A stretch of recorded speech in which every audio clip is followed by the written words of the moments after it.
பெண்களினுடைய நிலை என்று வருகிற பொழுது அம்பிகா அவர்களும் ராதா அவர்களும் மனக்கணக்கு திரைப்படம் எடுத்த பொழுதும் சரி, மரியாதைக்குரிய அம்மா வடிவுக்கரசி அம்மா எடுத்த தெய்வம் திரைப்படமாக இருந்தாலும் சரி, பானுப்பிரியா அவர்கள் எடுத்த சிறையில் பூத்த சின்னமலர் திரைப்படமாக இருந்தாலும் சரி, 3 படத்திற்கும் தானே கால் ஷீட் கொடுத்து நடித்து கொடுத்து அவர்களுடைய பொருளாதார நிலையை மாற்றி கொண்டு வந்தார். அன்றைக்கும் பெண்ணுக்கு வாழ்வுரிமை கொடுத்தார். தான் நடிக்கின்ற ஒவ்வொரு படத்திலும் தன் கொள்கை என்ன என்பதனை சிவப்பு மல்லியில் தொடங்கி அந்த சிவப்பு மல்லியில சிவப்பு கொடியை கையில் ஏந்திய போது அவருடைய லட்சியம் என்ன தெரியுமா?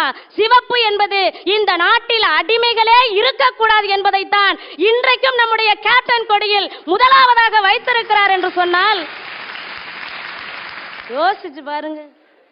இப்படி அற்புதமான கேப்டனுக்கு ஒரு துணை அமைந்தால் அந்த வாழ்க்கை, வள்ளுவன் சொன்னார் இல்லையா, புகழ் புரிந்த இல்லிலோருக்கு இல்லை தம்மை இகழ்வார் முன் ஏறுபோல்